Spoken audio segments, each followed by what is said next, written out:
Sénégalaises, Sénégalais, Djileroises, Djilerois, mes chers compatriotes,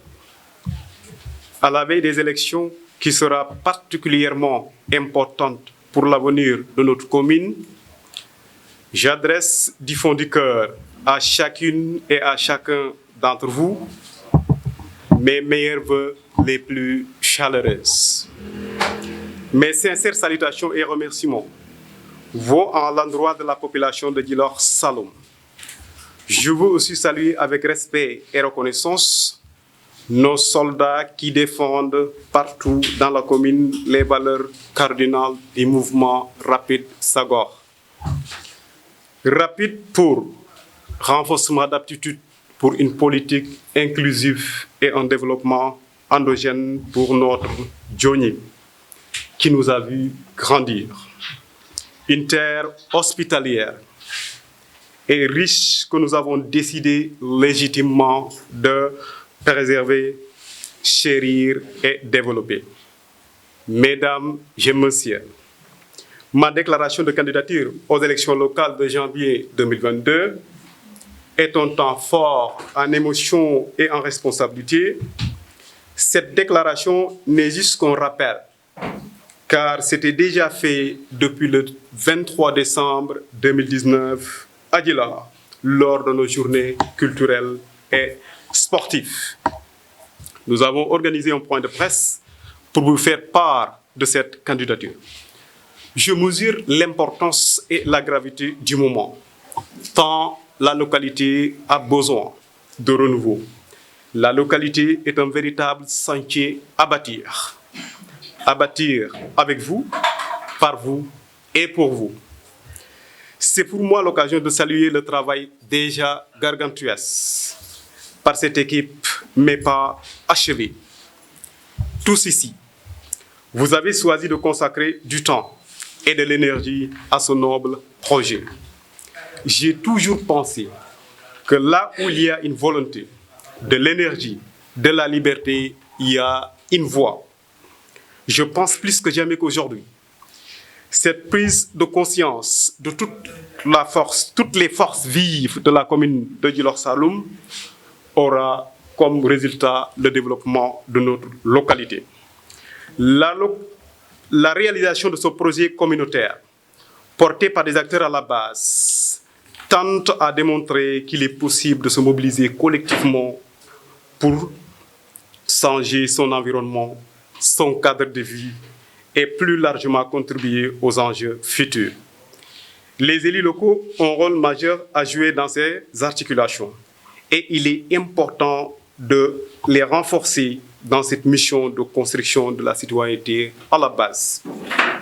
En effet,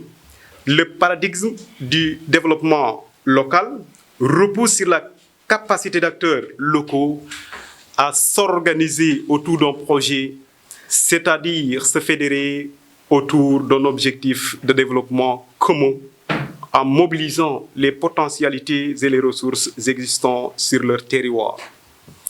Cette définition revêt 3 dimensions. Elle souligne le caractère localisé, territorialisé des actions. Elle invite à considérer la temporalité de ces actions. Cependant, je lance un appel à toute la jeunesse intellectuelle du Sénégal de bien constater avec nous que la politique actuelle des communes détermine en grande partie le fondement du système politique de notre pays. La plupart des problèmes quotidiens dans nos communes sont systématiquement dus à cette mauvaise décentralisation du parent budgétaire. Notre pays a tendance à négliger des fonds de dotation efficients pour garantir une meilleure gestion de nos ressources humaines et naturelles. L'acte 3 de la décentralisation n'est pas suivi d'actes concrets. Il nous faut donc une expertise décentralisée pour appuyer le développement local avec des fonds, des outils efficients et pragmatiques. Les conséquences sont manifestes, car presque dans toutes les communes du Sénégal à faible revenu, on parle que de litiges fonciers, de détournement de fonds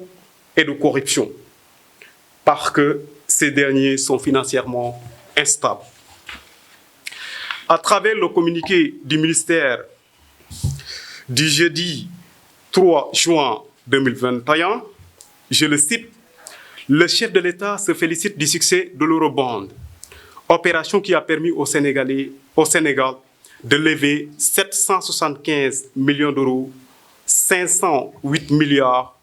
pour souscrire 6 fois supérieur au montant recherché. Cette performance en période de pandémie de Covid-19 est le résultat de la confiance que les investisseurs ont de l'excellent comportement de l'économie sénégalaise. Fin de citation. Monsieur le ministre,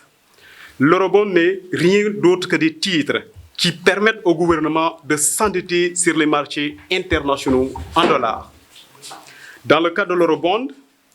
comme des bons du Trésor, ces instruments d'endettement sont utilisés par l'État car il vit au-dessus de ses moyens. Ces dépenses sont supérieures aux revenus qu'il génère. Dans un monde en mutation profonde, soumise à la finance, l'appropriation par les citoyens du devenu de leur territoire et de leur cité est une nécessité. Faisons en sorte que les élections locales de 2022 donnent le pouvoir à ceux qui partagent une vision du monde portant sur la coopération, la justice sociale, la solidarité, le respect de l'environnement et le mieux vivre ensemble comme horizon. Mes chers compatriotes, les élections locales et législatives revêtent une importance capitale pour l'avenir de notre pays. Ainsi, il nous faut choisir de bons élus locaux, des représentants responsables. Ceci pourrait sans nul doute rassurer ce processus de bonne gouvernance et une nouvelle alternance au lendemain des élections présidentielles de 2024. Partout dans le monde, des hommes et des femmes conjuguent leurs intelligences, leur diversité et leurs énergies en se réunissant en assemblée locale. Ils œuvrent dans la construction et à l'évolution de leur territoire de vie. Dès lors, il est de notre devoir de bâtir un Sénégal nouveau. Le développement ne peut être inclusif que si toutes les catégories de population, quel que soit leur sexe, leurs origines ethniques, leur âge et leur statut social, contribuent à créer des opportunités, partagent les bénéfices du développement et participent à la prise de décision. Il est urgentissime de faire évaluer le logiciel de l'action collective. Mes chers compatriotes, depuis que j'ai l'honneur de diriger ce mouvement, nous vivons des changements considérables de comportements positifs, mais aussi et surtout d'engagement pour la bonne marche des affaires dans la commune de Djilor Saloum. Les encouragements, la participation inclusive des jeunes et des femmes n'en demeurent pas moins. Tout ça parce que nous aimons passionnément notre Djilor Djoni. Nous nous battrons pour que cette commune prenne toute sa place dans ce monde nouveau. Celui qui sait ne peut être manipulé parce que précisément qu'il sait.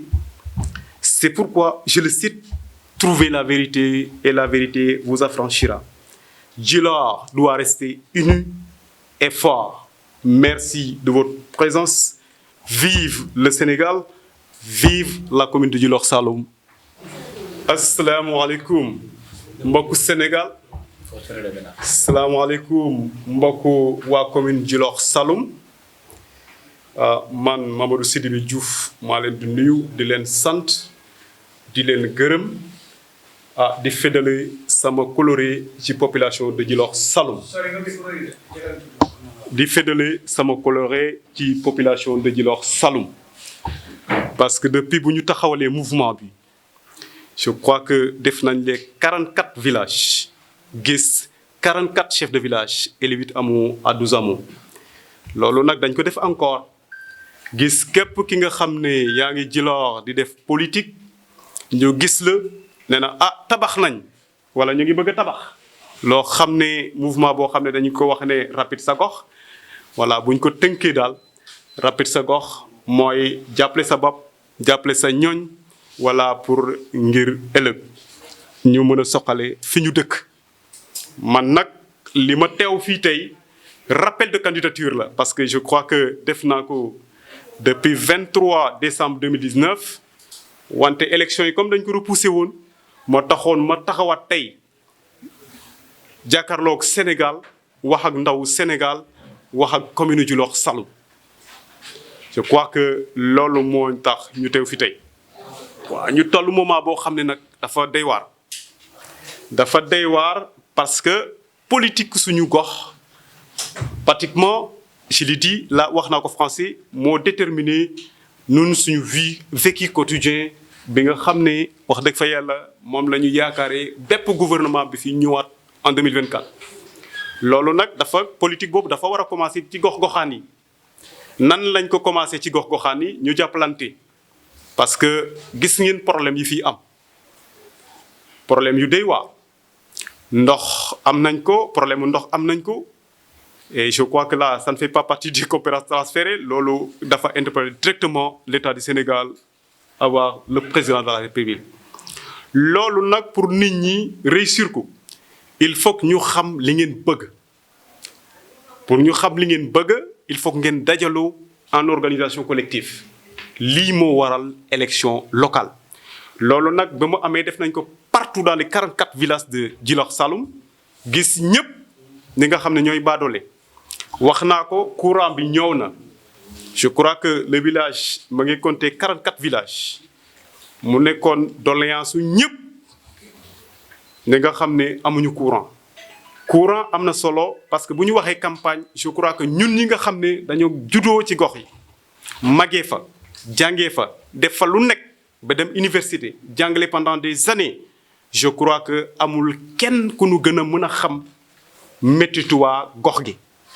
loolu nag moo ñu dajale fi tey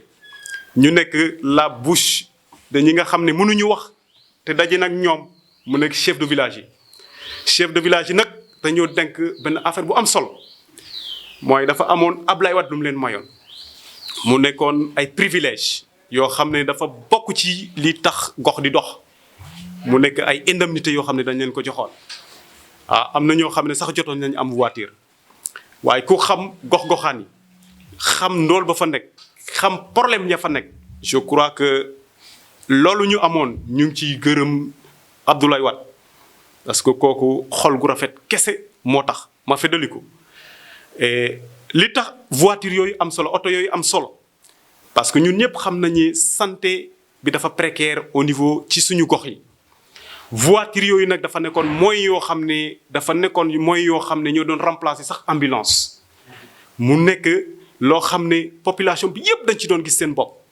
mais chef de village bi dirigé par exemple 1000 habitants kooku amul benn indemnité te je crois que d'office moo fa représenté chef de l'État te boo gisee suñu gox yi problème yu bëri du yegg tribunal champion yooyu ñoo koy joué wax naa ko amul kenn koo xam ne mun na xam loolu et loolu nag dafa nekk loo xam ne du à travers le mouvement kese moo koy wax moo tax ma koy wax dama rencontré les 44 villages yu Djilor Saloum chef de village de Djilor Saloum ñu wax ma métit boobu ñu ngi sant le gouvernement du Sénégal mais ñu ngi wax Macky Sall aussi mu jàppale chef de village yi jàppale santé bi parce que loolu daal dénk nañu ko ñu nekk ci gox boo xam ne aussi je crois que képp ku wax Djilor xam ne mbéy la yaakaar ak napp mu nekk lu ndóol fa parce que mënuñu ne ñun dañoo bokk ci bassin arachidier ñun ñooy gën a bari gerte te amul benn tracteur boo xam ne gouvernement bi utiliser na ko pour jàppale gox-goxaan yi wala dans la pêche mu accompagner nit ñi. loolu nag tax na ñi nga xam ne ñoo sànq rapide sa gox loolu la ñuy wax parce que comme doléance yi nuñ koy casser rek gars yi la plupart du temps dañu xaar ba élection yi ñëw ñu passer par la voie du président de la République ne ko président la ñu fi nekkal pour lijjante gox bi waaye benn affaire rek la remarqué que ñoom dañuy utiliser ci benn façon bu simple parce que autorité bi nga xam ne responsable la mu ne la ku mun sa morom duma je crois que bu nekkoon ne ku mun sa morom duma mooy doxal réew mi kenn du dem fenn Rapide nag dafa nekk un produit local bi nga xam ne laluwul fenn ci parti politique am na ñu ñuy collaborer am na ñu ñuy yaakaar ànd ak élection et à plus forte raison le FNR xam naa dinaa ci ñëwaat ci question yi ci ñi nga xam ne aussi wax dëgg fa la yaakaar nañ ni ñii mun nañ yor réew mi ëllëg parce que Macky Sall defal na Sénégal lépp ambition yi mu amoon en 2012 ak yi mu yor nii képp ku ko gis rek xam ne am na loo xam ne xel mën na ko nangu ko def na lu mu mënoon def li des nag yéenay choisir seen président suba te pour ñu choisir ko nii kese la ñu mën a demee ba Djilor bu ñuy laajati suba ñu nekk seen ndaw yaa nga assemblée seen ndaw yaa nga commune ya seen ndaw yaa nga partout au Sénégal comme on l'a eu dans la commune de Djilor Saloum loolu nag dafa laajte ñun ndaw Djilor parce que man maa fi toog au nom de ce mouvement mais nag yaakaar naa ne élection yi bu ñëwee ku nekk da ngay fàtte sa bopp ngir le développement de Djilor parce que yàgg nañ ko def wax naa leen man je suis enseignant jàngale naa école de Sadio Ga la jàngee ñëw CEM de Djilor Saloum amee sama BFM dans le département de Foundiougne dem Tivaouane ñëwaat université ba ay atu at continuer foofu ñëwaat dans l'enseignement ba Casamance loolu nag ay expérience yu léegi la ay jaar-jaar yu bëri la mais nag du man mi may wax nii man maa sekk Rapide sa gox fa am ñoo xam ne sax ils font pas de la politique ñëw jàpp ci dara yëkkatu leen pour gëm Djilor ñun nag dañu gëm ne ñay développé Djilor ñooy ñi nga xam ne taxaw nañ tem bañ a toog ci mbedd mi rek ne ko yëf yi doxul wala nekkee diw nii di defal nit loolu defal nit ki promotion la. parce que boo demee ba ñu ne am nga âge maturité mën nga taxaw sa réew fësal ko nga commencé liggéey ba ku la ca fekk nga xam ne yaa ngi ca waar wa loolu kese moo tax mbokku Djilor ñu toog fii toogal fii ñëpp nag. parce que lépp lu ñuy def nii am na ñeneen ñoo xam ne sax mën nañ ko def wala doubler ko je crois que force yooyu bu ñu ko rassembler tey Djilor kenn bu ñëwee bëgg ko diviser di nga wet lool daal moo ñu indi fii ñu jàpp ci jàppale Sénégal mën a naat ñu bañ a politiquer rek ngiru gouvernement. parce que lii goxu goxaan la boo leen amee confiance ci man tey jii xam ne man mun naa gérer ak sama équipe la commune de Djilor Saloum ak frères yi ma am yëpp. dans la commune muy nekk élève mu nekk étudiant mu am ku liggéey ku amul liggéey ñun ñëpp ñu jàppandoo gëm consigne bi ma leen wax ni mooy Rapide sa gox jàppale sa bopp jàppale sa gox jàppale sa ñoñ yaakaar naa ne bu ñu ko defee Sénégal yëpp dinañ inspirer Sénégal yëpp te élection bi di ñëw présidentielle en 2024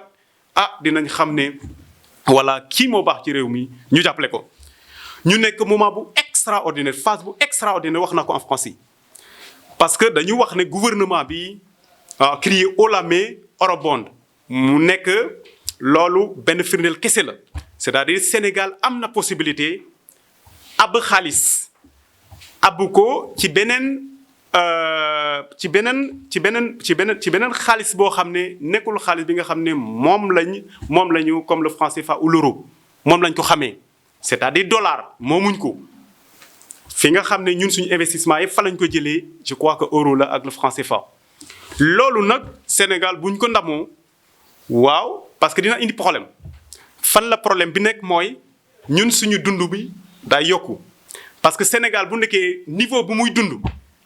ak lu muy jot ci xaalis ci taxe moo supérieur à moom li mu war a investir loolu day indi problème suba nan lay indi problème boo xoolee partout dans le Sénégal. sanc yaa ngi jóg ñu ne Macky mu ngi liggéey waaye saa waay mu ngi liggéey waaye loolu di nga jaar benn affaire donc lay firndeel parce que dañu leb xaalis dañu lebaleb français faaf lebaleb euro ba ñu ne leen yéen fii ngeen mën a yem suñ sanc yeggul ñu ne am nañ possibilité muy eurobond am nañ possibilité lebaat ko feneen. Sénégal buy dund ba mënatul fay lu muy leb donc lan la yaakaar ceeb bu yokku. ciment bu yokku leneen du yokku foo jaar ñu ne la fii da nga koy fay loolu ñu yaakaar ne bu continuer depuis fii ba 2024 di nga jaar sa tool sax ñu ne à payer nga jaar wala naan ndox ci teen bi ñu ne à payer wala nga jaar wala béy sa tool mu ne moomatoo tool bi parce que Sénégal li mu amoon yëpp jaay na ko à payer donc kan moo ci souffrir parce que ñaata usines ñoo nekk Sénégal pratiquement saak bii tonne bi mu ngi à 70 000 je crois que d'ici 2024 à ce rythme boo leen koy gisee 100 000 di ngeen xam ne lu tax Sénégal yëgg fii ci coono loolu nag day indi ambition te loolu am na ñoo xam ne tey ji ci réew mi mën nañu def lu ko ëpp parce que ambition kese la wax naa ko keroog boo xoolee aux États-Unis dañoo am li ñuy wax président club des présidents xam nga lu tax mu am solo Diouf Senghor jaar na fi Diouf jaar fi Ablaye Wade jaar fi Macky Sall jaar fi ñu ne expérience bi ñu am noonu yëpp président yooyu bu nekkee dañu amoon club jàppale benn président préparé benn président bi nga xam ne par exemple moo jël Sénégal en 2024 je crois que erreur yooyu dinañ ko mën a corriger erreur yooyu dañ ci mën a jàppale président bii ñëw parce que man moom laa yërëm parce que bu nekkee dañoo lebale ba mënatuñu fay dem ci beneen xaalis di lebee foofu pour continuer suñu marché ça veut dire ñun suñu entreprise day mujj a tëj ndaw yi nga xam ne ñu ngi leen di wuutal parce que privé bi mooy gën a engagé dans le marché de l'emploi ndaw yi ñu yaakaar pour ñu jàppale Sénégal ñooñu dañuy dem du ñu amati xëy éducation bi day na saxee réew mi day tas donc loolu yéenewuñ ko kenn moo tax ñun ñëpp ñu war a jàpp ci politique locale bi ñun ñëpp ñu war a jàpp ci fi gën waxaluma fi kenn nag damay wax rek ngir un produit local lan lay jëriñ ci gox ban sensibilisation la mun a def ci niveau de la population ba cortège bu rombee rek wala sa morom duma bu rombee rek nga xam waa ji de moo fi ñëwoon 5 ans géej ñaa ko gis parce que mosuma dégg benn assemblée au niveau de l'hémicycle ñuy wax problème ndoxu Djilor wala électrification Djilor wala ñuy wax effectivement tracteur ya nga xam ne waa Djilor amuñ ko wala ñuy wax ne chef de village coono gi ñuy daj 1000 et quelques habitants nga diriger ko Ablaye Wade joxoon na la voiture ñu nangu ko Ablaye Wade joxoon na la indemnité ñu nangu ko yow alors que d'office yow yaay représenté chef de l'État administrativement dans les villages loolu nag dafa nekk lu métti yoo xam ne ñu ngi koy dund ki nga xam ne nag dafa dund ci taax xëy na mën na bañ a maîtriser loolu waaye ñun ñi nga xam ne dañoo dund ci gox gi dund village xam ndox mu sellul lu muy def ci doomu aadama te dañ koy naan te ba tey bi ma lay wax dans la commune de Djilor Saloum ndox mu sellul moomu la ñuy naan et dans tout le département de Foundiougne je crois que chantier yooyu yëpp di jóg je crois que l'eau fait partie les plus grandes priorités loolu daal yaakaar nañ ne ñi fa nekk comme dañuy préparer jël seen bagage en 2024 parce que loolu mooy actuellement ce qui se passe actuellement bu nekkee ndaw Sénégal yëpp gëm nañ ne président li koy may doole mooy institution waaye amul kenn kuy am institution yu ñuy am lii nga nekk ci boppu réew mi te amoo doole moo tax loo yuuxu loo far nañu analyser lu ñuy wax nii boo gisee nag ma dugg dans le domaine économique je suis professeur d'anglais dama subir formation yu bëri sur l'économie du Sénégal def ko ak ñoo xam ne c'est des professeurs je veux citer Demba Moussa Dembélé c'est un économiste il y a Moussa Babou professeur d'économie du Sénégal ñooñu ma si biir ay formation yoo xam ne pratiquement c'était en visioconférence ñu wax ci Sénégal lan moo ko mën a yëkkati suba loolu mu nekk loo xam ne ñëpp amuñ accès ci loolu te ñu war a bàyyi suñu xel ci loolu parce que Sénégal ñun ñoo ko moom mais moomuñ ko en grande partie parce qu'il y a des milliers de générations qui vont passer loolu nag bu nekkee nag suñu cupidité wala bëgg àdduna moo tax génération yooyu lu ñu war a am ñu jaay ko pour tey kese ba kenn ko war a falu en 2024 doo fi fekkati dara wala nga nekk ci coono wala club bi ma lay wax nii fédélé wuñ ko jàppale ñi nga xam ne ñoo war a nekk ndaw yor Sénégal te ma gis ko ci fu nekk ci parti yu nekk